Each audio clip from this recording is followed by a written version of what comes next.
শুধু ঘি ইউজ করলাম, কোনো সয়াবিন তেল ইউজ করলাম না। আমরা আজকে ভুনা খিচুড়ি রান্না করতেছি সয়াবিন তেল ছাড়াই। একটা আস্ত তেজপাতা, এলাচ, দারচিনি,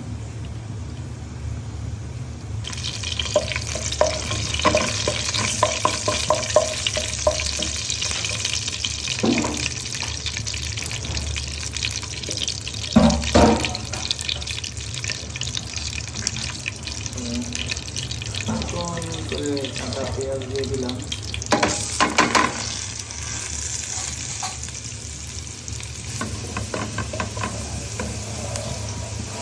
পেঁয়াজটা এসে গেছে, দিলাম আদা রসুন,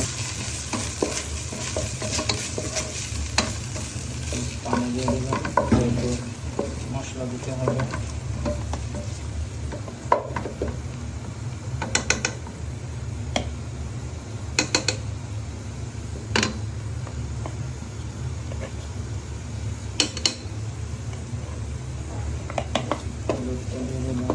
মরিচ গুঁড়া,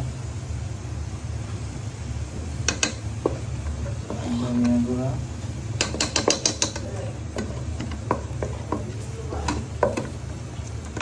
জিরা গুঁড়া,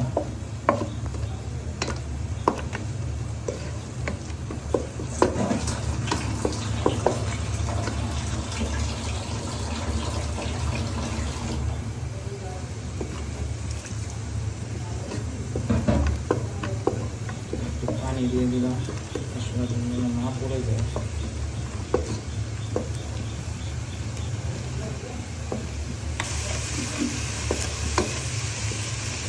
চাউলটা একটু ভেজে নেব মশলার মধ্যে। দেওয়া করতে গেলে চাউলটা একটু ভেজে নিতে হালকা সাদা সাদা করে।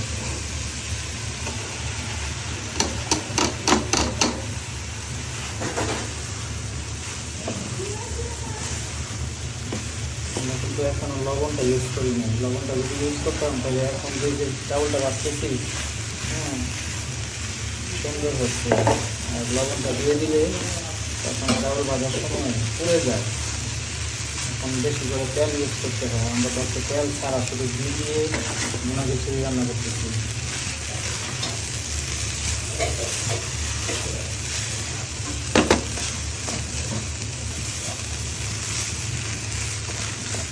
লাস্টে একটু গরম মশলা ইউজ করবো, গরম মশলা পাখি যেটা আমার ঘরে বানানো স্পেশাল করে বানানো গরম মশলা, একটুতেই অনেক গ্রাম হয়। আরেকটু গরম পানি রেডি আছে, দিয়ে দিব, তাড়াতাড়ি হয়ে যাবে। দিয়ে দিব, চাউলটা বাজা হয়ে গেছে।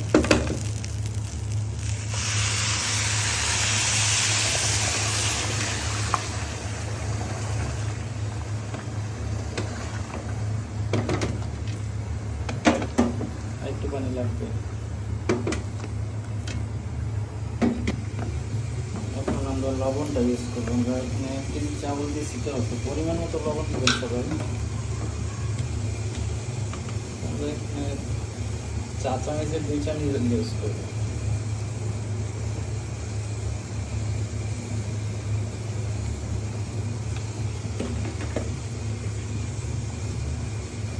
পানিটা একটু কমে আসলে আমরা ঢাকনাটা দিয়ে দিব।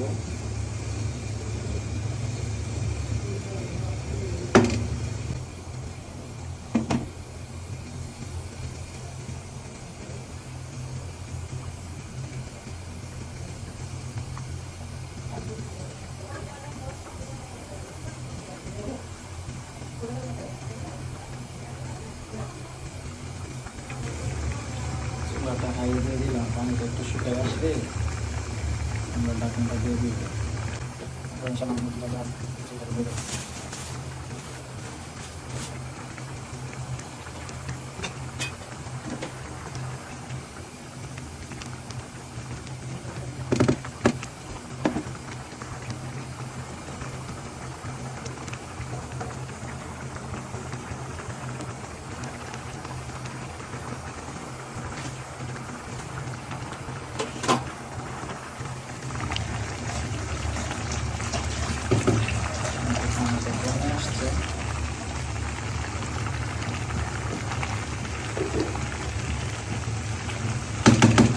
ঢাকনাটা বানানো ঢাকনাটা দিয়ে দিন।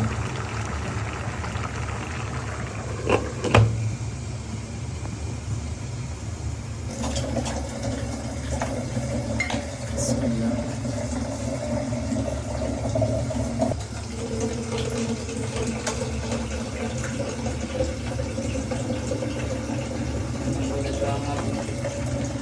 আমার খিচুড়িটা একদম ঝরঝরে হয়েছে।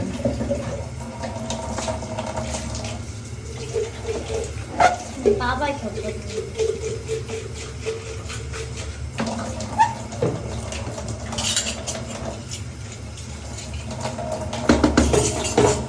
আমরা একটু কাঁচামরিচ ইউজ করব, আর উপর দিয়ে একটু ঘি দিয়ে দিব।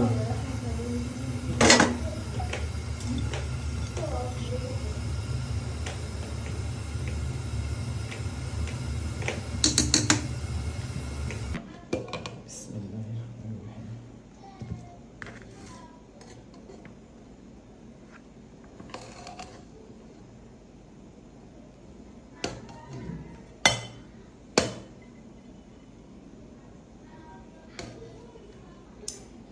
একদম তেল ছাড়া শুধু ঘি দিয়ে রান্না করা ভুনা খিচুড়ি, আপনারাও ট্রাই করতে পারেন। সাথে যদি হয় এরকম একটা গরুর মাংস, তাহলে তো আর কোনো কথাই নেই। আপনারা বানাইবেন আর তামা তামা করে খাইবেন।